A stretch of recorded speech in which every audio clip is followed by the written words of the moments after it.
तल्ला बनेगा इसका, फिर कस के दूसरा तीसरा चौथा इस तरह बनते जाएगा, जुड़ते जाएगा, 2 महीना लगेगा कसने में इसमें। अब पूरा कस उस के जब रेडी कर देगा तो यहाँ देखिए ट्रेन की पटरी दिख रही होगी, यहाँ दिख रहा है। और निचवा वाला ये जो है ना, ये बहुत बड़ा हैवी पावर का इंजन है। ये जब ये रॉकेट छोड़ेगा, यहाँ पे धुआं छोड़ेगा, तो ये पूरा धुआं इधर से क्या होगा, आग जो है इधर से निकल जाएगा, साइड साइड में निकल जाएगा। नहीं तो अगर निचवा गड्ढा नहीं करेगा ना, कुल अगिया ये अपने में जला लेगा पूरा, ले जल गया यहाँ पर।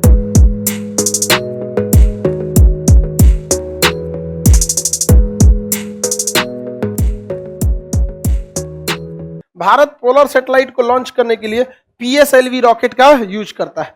फुल फॉर्म ही होता है polar satellite launch vehicle. Vehicle मतलब गाड़ी, लॉन्च करने वाला। सैटेलाइट लॉन्च व्हीकल है, कहाँ पे छोड़ेगा, पोलर सैटेलाइट। पोलर सैटेलाइट को लॉन्च करने के लिए बहुत हैवी रॉकेट की जरूरत नहीं पड़ती है, छोटा रॉकेट भी इसे छोड़ सकता है। क्योंकि कितनी दूर ले जाना है, 600 किलोमीटर की दूरी पर ले जाना है, 600 से 800 किलोमीटर पर। भारत के पास 2 सबसे बड़े रॉकेट हैं, एक PSLV है, एक GSLV है। PSLV थोड़ा सा रेड कलर का है, उतना पावरफुल नहीं है जितना कि पावरफुल कौन है, GSLV है। ज्यादा पावरफुल कौन होता है, GSLV होता है ज्यादा पावरफुल। इसको हम ग्राफिक्स से भी समझाए थे एक बार यूट्यूब पर, सैटेलाइट वाला को, उसमें अंदर का पार्ट पुर्जा भी बताए थे। देखिए ध्यान से, यहाँ पर ये है हम लोग का PSLV रॉकेट। ये क्या आ गया भाई,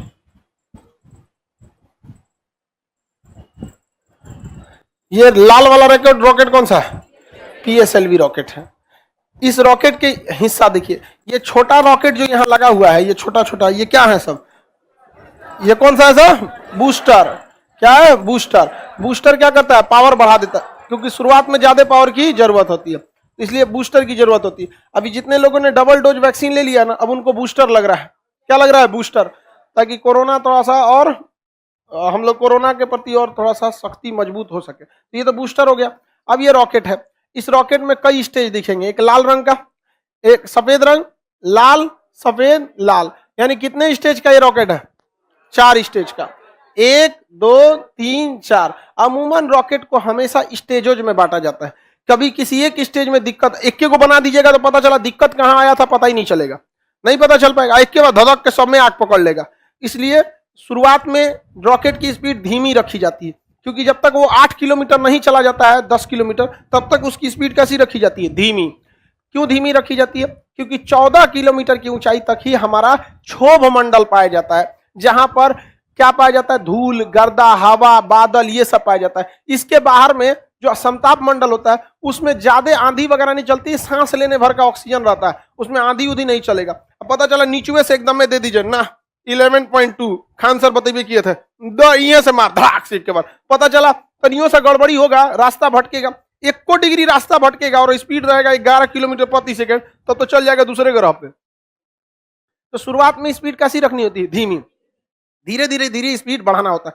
जब आप अंतरिक्ष को छोड़िएगा 600 किलोमीटर, वहां ना स्पीड होनी चाहिए 11.2, निचवा तो जहाजों की स्पीड से जाएंगे तो चल जाएगा यहाँ पे। तो ये वाला थोड़ा कम पावर देता है। क्यों कम देता है, क्योंकि पृथ्वी का घर्षण को ही बर्दाश्त करना है, ज्यादा भेज देंगे तो यहीं आंधी उधी में रगड़ा के खत्म हो जाएंगे। अंतरिक्ष में हवा, धूल, धक्कड़, बादल कुछ नहीं है, भागिए एकदम 11.2 की स्पीड से। तो शुरुआत में ये कम पावर देता है, ये ज्यादा, ये एकदम हुमच देता है। और ऊपरा वाला जो होता है, ये सैटेलाइट इसी में रखे रहते हैं, तो खोपड़ी है इसका, वारहेड बोलते हैं इसको। क्या बोलते हैं, वॉरहेड। हालांकि मिसाइल में वॉरहेड होता है, रॉकेट में तो नहीं होता है। वॉरहेड को इसे खोलिएगा ना, तो इसी के अंदर क्या रहता है, रॉकेट रहता है। क्या रहता है, मतलब सैटेलाइट रहता है। तो ढकनवा खुल जाता है, सैटेलाइट को अंतरिक्ष में छोड़ दिया जाता है। इसी में परमाणु बम डाल के एक बार मार दीजिए, इधर पाकिस्तान पे गलती से चल गया था। इसलिए रॉकेट और इसमें कोई बहुत बड़ा अंतर नहीं है, इसको बस पाथ बताना है, जाना किधर है। वहां जाके लाहौर के पास जाके इंजन में बंद कर दीजिएगा।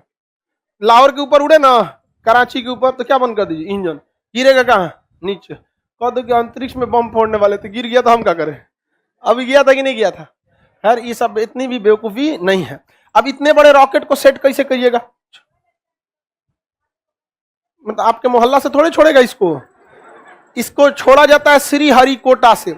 वहां किसी को बसने नहीं दिया जाता, एक द्वीप है। आपको कौन चीज लग रहा है बीच मोहल्ला में छोड़ देगा इसको, कहीं नहीं छोड़ेगा। ये सारा इसी का अपना सिस्टम है। इतने बड़े रॉकेट को कसने में 10 मंजिला बराबर रॉकेट है, इतना बड़ा जेसीबी आएगा, नहीं आएगा यहाँ पे। तो ये देख रहे हैं, ये सब जेसीबी लगले हैं, पूरा क्रेन लगा हुआ है। इसमें खाली गैप देख रहे हैं, ये ससुरा यहीं में था, निकला है बाहर।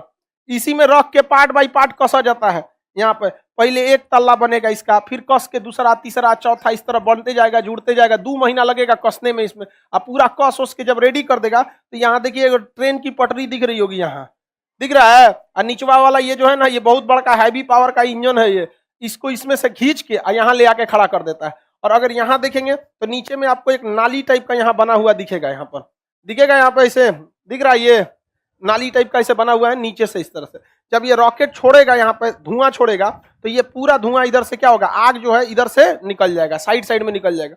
नहीं तो अगर नीचवा गड्ढा नहीं करेगा ना, कुल अगिया ये अपने में जला लेगा पूरा, ले जल गया यहाँ पर। तो नीचे क्या दे देता है, एक तो गैप दे देता है, धुआं नीचे जाएगा और यहाँ से निकलने का रास्ता दे देगा, और ये सीधे इसे उड़ के चला जाता है। अगल बगल में जितना चीज है सब हीट प्रूफ है, यहाँ साइंटिस्ट ही रह सकते हैं, दूसरा आदमी नहीं रह सकता। मोहल्ला में से नहीं छोड़ा जाता कि अगल बगल का गिर जाएगा। उसके अलावे इसको जब छोड़ा जाता है तो वहां से इसे अक्सर समुद्र के किनारे वाले जगह से ही छोड़ना चाहिए, ताकि अगर बाई दी वे कभी ये गिर भी जाए खराब होके तो कहाँ गिरता है, समुद्र में जाकर गिरे। यहाँ पर भारत सैटेलाइट को कहाँ से लॉन्च करता है, श्रीहरिकोटा से। यहाँ पे है आंध्र प्रदेश के पास श्रीहरिकोटा। और अंतरिक्ष में जब छोड़ेगा तो ऐसे खड़े तो छोड़ा नहीं जाता है, जैसे पृथ्वी घूम रही इस तरह से छोड़ा जाता है, तो एकदम खड़े नहीं छोड़ा जाता, हल्का सा इस तरह से छोड़ता है, इसे तिरछाई से, क्योंकि पृथ्वी जिधर डायरेक्शन में घूमेगी, पृथ्वी किधर से घूमती है, पश्चिम से पूरब। तो ये पश्चिम है ना, ये पूरब है, तो पृथ्वी किधर से घूमती है, पश्चिम से पूरब। तो सैटेलाइटों किधर से छोड़ता है, पश्चिम से पूरब। और जब तक ये अंतरिक्ष में निकल नहीं जाए तो ये किसके ऊपर से उड़ रहा होता है, बंगाल की खाड़ी से, बंगाल की खाड़ी से। तो जब सैटेलाइट छोड़ा जाता है ना, तो इतने एरिया को एरिया वार्निंग घोषित कर दिया जाता है, कोई पानी वाली जहाज इसके ऊपर से नहीं जाए, क्योंकि जस्ट इसी के ऊपर से क्या जा रहा होता है, सैटेलाइट जा रहा होता है। और जब तक ये अंतरिक्ष में नहीं चल जाता है, इसका जो बूस्टर है नीचे गिरता है, स्टेज 1 स्टेज 2, रॉकेट के कई स्टेज होते हैं, सब कहाँ गिरता है, नीचे। जो आखिरी स्टेज होता है वही ना अंतरिक्ष में चला जाता है, और वो आखिरी स्टेज खुल के उसमें से क्या निकल जाता है, सैटेलाइट। और जो एरिया वार्निंग डिक्लेयर कर दिया गया, इसी में कौन अपना जहाज लेके चला आया पिकनिक मनाने, ओके ऊपर गिर गया बूस्टर बाद, हाँ ऐसे बन गया उसका पिकनिक। अब वो केस करेगा भारत के ऊपर, तो भारत क्या करे, बैल कहीं का।